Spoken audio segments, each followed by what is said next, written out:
Bonjour la communauté. Aujourd'hui, j'ai l'honneur d'accueillir Pierre-Jean Hudon, coach certifié, conférencier, entrepreneur général en construction depuis plus de 15 ans. Il accompagne les dirigeants d'entreprise, des entrepreneurs et des cadres de haut niveau. Pierre-Jean est spécialisé en mentorat de démarrage d'entreprise, coaching en gestion du stress, coaching en croyances limitantes, coaching relationnel, et aujourd'hui, il nous entretient sur les croyances. Bonjour Pierre-Jean, comment vas-tu? Bonjour Suzanne. Ça va bien toi? Oui, ça va très bien, merci. Good, good. Donc aujourd'hui, tu nous parles de croyances. Effectivement, Mm. on va parler dans ces diverses formes des croyances. Je vais vous parler de qu'est-ce qu'une croyance, en quoi ça peut être nuisible, comment les reconnaître et comment les changer. C'est les 4 points que je vais aborder avec vous aujourd'hui là, pour justement donner un peu plus de façon de comprendre à ce niveau-là. Excellent. Bien, sans plus attendre, on va commencer. On se lance direct dedans. Direct dans le corps. Go! C'est Pour ce qui quoi une en est, croyance? Oui, c'est quoi une croyance? oui. À quelque part, je pense qu'il faut, pour être capable de le découvrir, de pouvoir faire quelque chose avec, qu'elle soit ressource ou limitante, il faut d'abord savoir c'est quoi. Une croyance, à quelque part, c'est très simple. Si je vous l'amène d'une façon ludique, facile à comprendre, c'est quelque chose qu'on a vu, qu'on a lu, qu'on a entendu, qu'on croit comme étant une vérité, même si le contraire l'approuve. OK. Il y a 3 sortes de croyances qu'on va retrouver. Il va y avoir la croyance qui va être ressource, celle qui va nous élever, qui va nous permettre d'aller plus loin tout le temps, peu importe dans le domaine que l'on vise. Celle qui est ressource, elle, on veut la garder, on ne veut pas la changer. C'est sûr qu'elle nous est profitable. Et une des bonnes croyances ressources qui, pour moi, en tout cas, a été quelque chose qui m'a tout le temps suivi et que j'ai tout le temps gardé, c'est que tout est possible. La croyance que tout est possible, celle-là, je l'ai, je la garde, puis autant que possible, je m'en sers. Parce qu'elle est ressource, elle m'aide justement à penser que peu importe l'obstacle qui est en avant de moi, je vais être capable de le dépasser, d'aller plus loin. On va retrouver la croyance neutre, celle qui, je ne sais pas si on se donne un exemple, nos parents nous disaient tout le temps, mange tes carottes, tu vas avoir des bons yeux. On ne sait pas si c'est vrai, mais bon, elle ne nuit pas. On ne peut pas dire qu'elle fait quelque chose, mais elle ne dérange pas. À ce niveau-là, on la garde. Elle est neutre. Après, il va y avoir les croyances limitantes. Ça, une croyance limitante, ça va être une croyance qui va nous retenir de faire quelque chose, qui va nous nuire. Peut-être qu'à un certain moment donné, ça a été une croyance qui était bonne pour nous, mais qui, avec le temps, a changé et est devenue limitante dans nos capacités, dans ce qu'on peut faire. As-tu un Et exemple de ça? Oui. oui, je peux te donner un exemple. Oui. Et c'est justement ceux-là qu'on veut remplacer parce qu'il faut le comprendre qu'une croyance, ça ne s'efface pas, ça se remplace au même titre qu'une habitude. OK. C'est là. Puis si on ferait juste, exemple, ouvrir la tête de quelqu'un et dire je t'enlève cette croyance-là, puis je referme. Le cerveau est comme un ordinateur, puis il y a des paramètres par défaut. Si tu en enlèves un, il va remettre un paramètre par défaut. Donc, il va remettre quelque chose en place. Il faut remplacer pour dire on met autre chose à la place et on remplace par, évidemment, une croyance ressource pour être capable de permettre à la personne d'avancer. Je vais te partager un exemple d'une croyance limitante qui m'a suivi pendant plusieurs années. De par mon métier dans le monde de la construction, j'ai fait moi, une des choses que je faisais était la mise en place et le polissage de plancher de béton, que ce soit résidentiel, commercial. Tous les planchers de béton qu'on voit ont été travaillés par quelqu'un, un cimentier qu'on appelle. Et ce métier-là, souvent, nécessite des appareils avec un petit moteur à gaz. Donc, si on prend moteur à gaz avec espace fermé, c'est toujours le risque au niveau des émanations du moteur à essence. Et j'ai fait de ça avec le temps et l'accumulation et les différents espaces où j'ai travaillé. Bien, il m'est arrivé de faire 3 intoxications au monoxyde de carbone. Et la 3e fois était vraiment plus forte que les autres. Est-ce que c'était vraiment par l'espace où j'étais? Je suis prêt à dire que non aujourd'hui, parce que j'ai travaillé en fonction d'éliminer ce qui était problématique, mais c'était plus, je dirais, une association qui avait été faite neurologique avec l'odeur, le métier, l'idée de l'environnement qui m'amenait à faire une intoxication plus rapidement que normalement quelqu'un l'aurait fait sans être dans ce contexte-là. Ça a pris quand même, je dirais, 5 à 6 ans à être capable de travailler on va dire, cette programmation qui s'était faite au niveau de mon cerveau. C'était vraiment des associations neurologiques parce que je pouvais être dans un secteur qui, exemple, une voiture fonctionnait au côté de moi, ça ne me dérangeait pas. Par contre, un petit moteur du même type que celui des outils que j'utilisais, l'odeur particulière qui dégageait faisait en sorte qu'aussitôt que je le sentais, c'était parti. J'avais déjà les idées d'embrouille et je sentais déjà l'effet que ça pouvait apporter. Par contre, je savais que ce n'était pas ça, mais juste le fait de l'avoir senti, ça déclenchait des réactions en moi. Et ces réactions-là faisaient que j'étais obligé de m'en aller plus loin pour ne pas sentir ces odeurs-là, ne pas avoir ces réactions-là. C'était tout simplement des associations neurologiques qui étaient faites en lien avec les expériences passées. Parce qu'une croyance, c'est ni plus ni moins que le cumulatif des expériences, une conclusion qu'on en a tirée avec tous les sens qui étaient impliqués à ce moment-là. Okay. De ça, moi, justement, j'avais associé mon cerveau avait associé plusieurs choses et aussitôt qu'il y avait à quelque part une pièce du puzzle qui ressortait, comme un jukebox, mon cerveau allait sélectionner la piste à faire jouer qui disait celle-là, c'est l'intoxication. Puis là, ça repartait. Okay. C'est ce qui m'a poussé d'aller étudier dans les neurosciences, justement pour comprendre la mécanique du cerveau et savoir comment travailler tout ça.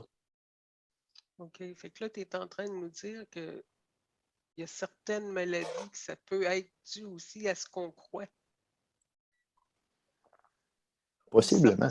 Certaines intoxications, certains problèmes. Là, des problèmes de santé, ça peut être aussi une croyance limitante. Ouais, c'est pas mal intéressant. Oh, ça va être à Possiblement, parce réfléchir. que tout ce qu'on met après je suis, je suis. Si je dis je suis X, Y, Z, je suis. Donc, tout ce que je pense, je le crée. OK. Autant que ce soit bien, que ce soit mal, peu importe. Du moment que je le pense, je vais le créer. Si je le pense assez fort et que j'implique tous mes sens, je vais le créer. Exactement. Wow. OK. Alors que ce soit dans la maladie ou dans le travail ou dans les relations, c'est officiel que nos pensées vont influer. Effectivement. Des croyances, c'est lié directement avec nos pensées. Qu'est-ce que l'on pense de ce que l'on vit dans nos situations familiales, travail, amis, peu importe. C'est sûr qu'on a tous des croyances par rapport à ça. Après, c'est d'aller un peu plus loin, on va en parler, mais c'est d'aller les reconnaître pour être capable de dire, bon, il y a de quoi qu'il faut changer. OK. Donc, ça, c'est un exemple au niveau de la santé. Oui. Tu as eu un problème. Est-ce qu'il y en a au niveau relationnel? Ou, Prends quelqu'un qui discute avec toi et qui dit, exemple, j'invite quelqu'un dans un, on va dire, un grand party, un grand rassemblement, et la personne me dit, oh non, j'aime mieux pas trop aller là, il va y avoir beaucoup de monde, moi, je suis quelqu'un de gêné. OK. La personne le dit, je suis gêné.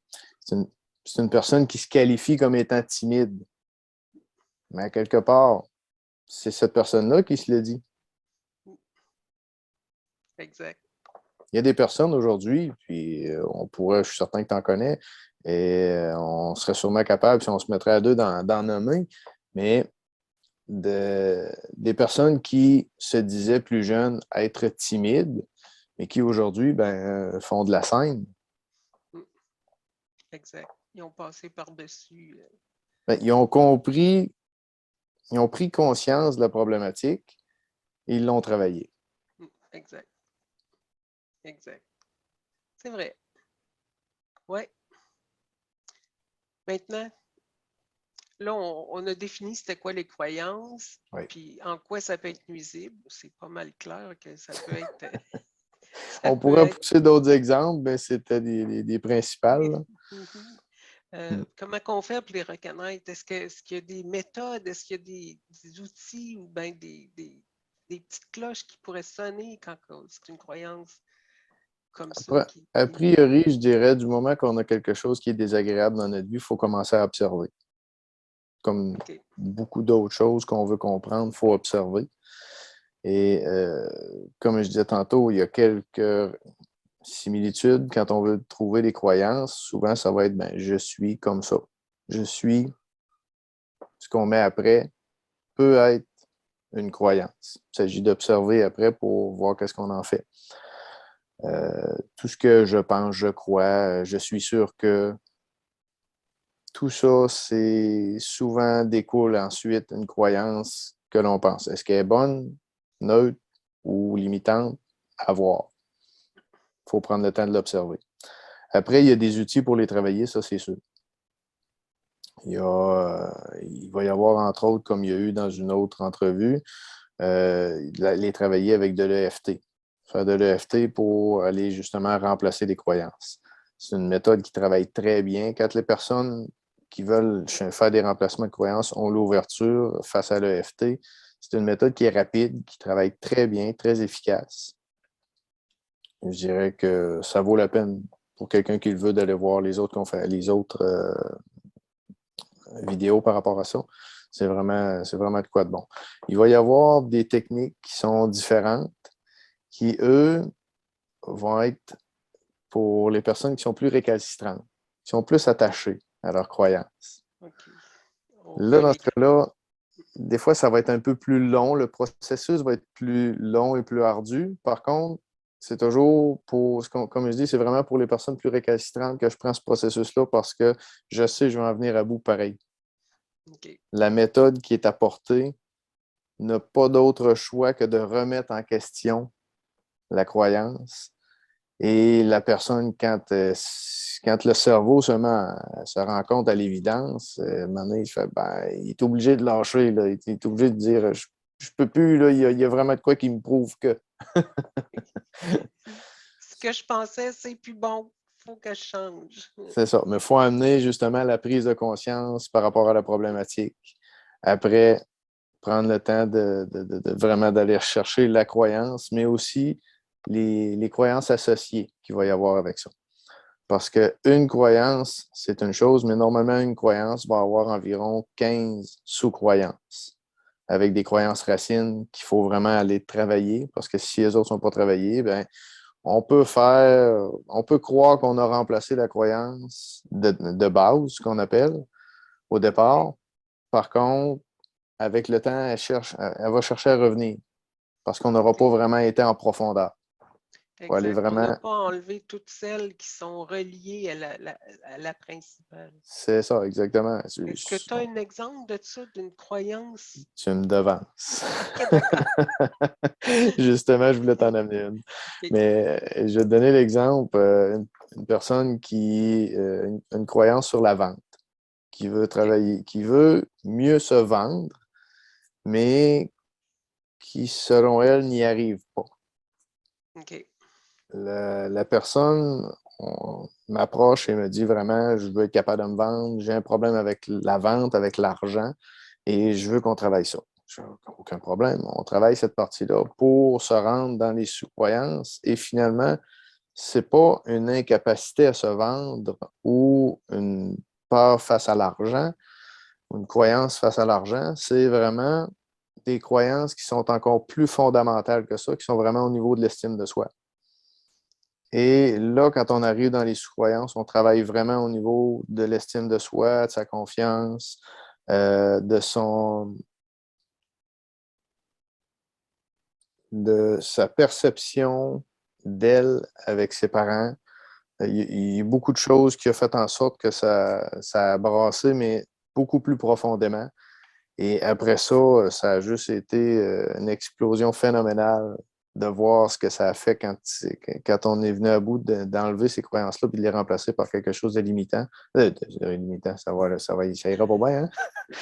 Par des croyances qui sont ressources.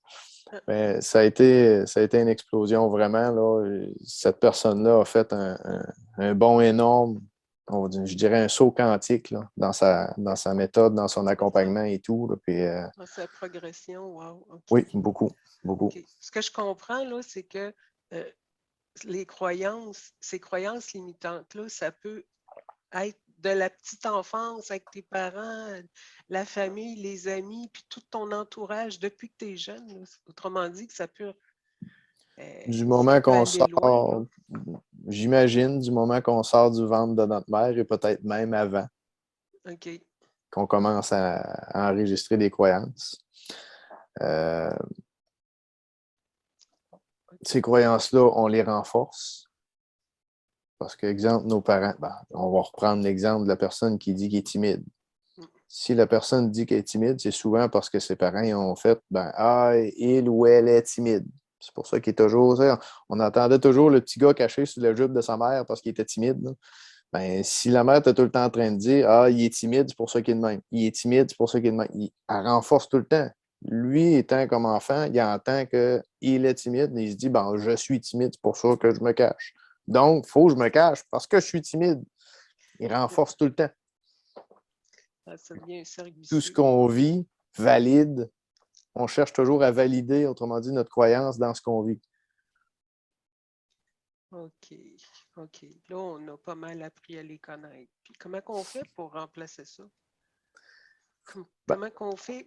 Les réponses, oui, on a le FT, oui, on a, mais... La première des choses, quelqu'un qui veut le faire seul, ça va être un chemin ardu, très difficile et probablement jamais complètement complété. OK. On ne Parce pourrait que pas seul, aller jusqu'au fond des notre choses. cerveau va toujours faire en sorte de nous bloquer parce que notre cerveau, la première affaire qu'il veut, c'est nous éviter de souffrir. Fait que si OK. on commence à se poser la question et dire OK, je veux remplacer une problématique que je vis, ton cerveau va dire non, on n'ira pas là, tu vas souffrir. On va l'esquiver. Mais la première des choses, quelqu'un qui veut le travailler seul, c'est du moment qu'on reconnaît qu'on a une croyance qui est limitante pour nous, c'est de la confronter. OK. Donc, si je suis timide, je vais aller dans des foules. Je vais aller faire un peu de bain de foule une fois de temps en temps pour me rendre compte que finalement, ça s'est bien passé. OK. Et je vais augmenter le nombre de fois, augmenter les foules toujours plus grandes pour en venir à comprendre que finalement, j'ai pas peur du monde, le monde, c'est pas dangereux, puis je ne suis pas si timide que ça parce que je suis capable de parler avec plusieurs personnes. Ça, Exact. c'est un exemple. Mais de confronter pour la remettre en doute. OK. C'est toujours l'idée, de la remettre en doute. OK. Après ça, je dirais, normalement, ça devrait être la première des choses, idéalement, c'est de contacter une personne qui peut nous aider. C'est la façon qui va avancer la plus vite. OK. De prendre quelqu'un qu'on connaît qui est dans ce domaine, qu'on connaît, mais en même temps pas trop proche. Parce que si c'est trop proche, on ne sera pas capable d'avoir un accompagnement qui va bien travailler avec nous. Il faut vraiment aller voir, on va dire, quelqu'un de professionnel dans le domaine, un coach de vie, quelqu'un qui a fait PNL ou autre, qui est en mesure d'accompagner au niveau des croyances, pour être capable d'aller chercher vraiment toutes les informations. Parce que OK. souvent, quand on travaille en accompagnement, pour aller chercher l'information, il faut quand même avoir un certain bagage ou expérience en arrière parce que quand on va questionner la personne, la première des choses, le cerveau va chercher à esquiver, toujours. Ce qu'on appelle le coup de la bécasse. La bécasse, l'oiseau, la bécasse, tu t'approches de son nid, première affaire qu'elle fait, c'est qu'elle part à course dans le sens contraire, puis elle se met à crier. Puis elle fait l'oiseau blessé pour que tu te rendes la voir, pour qu'elle t'entraîne plus loin que son nid. Le cerveau essaye de faire pareil. Il veut t'amener OK. complètement à l'opposé. Fait que Ouais. tu peux partir sur un sujet, puis finalement, whoop, tu le vois. Après, avec le temps, avec l'habitude, tu le vois en accompagnement, la personne elle diverge, elle t'emmène ailleurs. Elle dit, OK, on revient, on recommence, on se reconcentre sur ce qu'on disait. Quand tu as une personne qui est formée dans l'accompagnement, ben, elle va être capable justement d'aller chercher la bonne information et après ça, de travailler cette information-là. OK. Avec les techniques appropriées, avec la personne qu'elle a en avant d'elle. C'est sûr que d'avoir une bonne personne pour t'accompagner, c'est l'idéal. Et il y a le FT, comme on parlait tantôt, Mhm.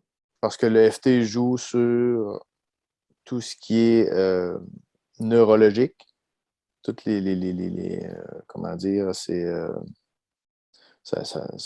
le FT fonctionne avec les points de méridien qui jouent dans tout ce qui est neurologique en même temps. Donc, toutes nos associations qu'on a fait ont un ressenti neurologique au moment que ça a été enregistré. Et quand on fait de l'EFT, ce que ça fait, c'est que ça vient faire une tempête énergétique dans notre tête. Le cerveau, il dit hey, mais là, t'as un petit peu, qu'est-ce qui se passe? Tu me dis que tu ressens ça, mais là, j'ai tout ça qui se passe, j'ai une tempête, il dit ça ne marche pas. Fait que lui, ce qu'il fait, il coupe. Il coupe l'émotion qui est liée avec le neurologique. C'est comme ça qu'on vient à bout avec l'EFT d'aller Ouais. remplacer, effacer et remplacer, on va dire, des croyances. Exact. Parce Ce sont les. que, Oui, vas-y. parce que le cerveau, lui, la seule affaire qu'il veut, c'est nous protéger de tout ce qui est autour. Donc, Ouais. il veut nous garder dans ce sentiment de sécurité-là. Oui.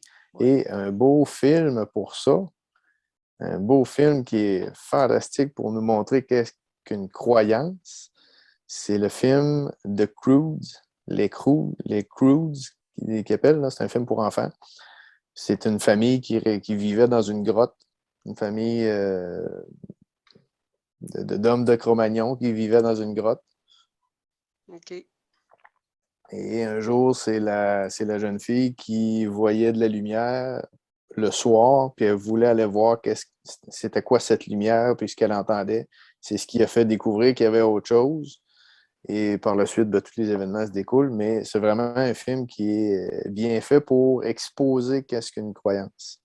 OK. L'idée que la grotte était la seule place sécuritaire jusqu'au jour où elle s'est effondrée en avant d'eux autres. Elle nous a prouvé que ça pouvait être dangereux. C'est quand quelqu'un le regarde avec un œil pour comprendre qu'est-ce que c'est que la croyance, c'est vraiment un beau film pour ça. Il a été fait pour ça. OK, Ouais. parfait. Une conclusion? Je dirais de porter attention à tout ce qu'on pense comme étant une vérité, tout ce que l'on croit comme étant qu'il n'y a pas autre chose que ça. Puis après, ben, d'observer ce que ça apporte chez nous. C'est vraiment les points les plus spécifiques à voir qui vont nous aider à déterminer quelles sont nos croyances, autant ressources que limitantes. C'est toujours bon de savoir c'est quoi nos croyances ressources pour être capable de faire appel à eux. Oui, effectivement, parce qu'on n'a pas que des croyances qui nous limitent, on en a qui nous élèvent aussi. Oui, oui. C'est favorable d'en avoir beaucoup. Il faut juste les transformer, les limitantes, en élevantes. Oui, OK, c'est bon. En dessous de la vidéo, il va y avoir les coordonnées de Pierre-Jean pour qu'on puisse, si vous voulez lui parler, le demander ou peu importe les questions que vous avez, vous pouvez le contacter. Ses coordonnées vont être en dessous du vidéo. Je remercie toute la communauté de nous avoir écoutés. On vous aime. À la prochaine. merci Suzanne. Bye bye. Bye bye.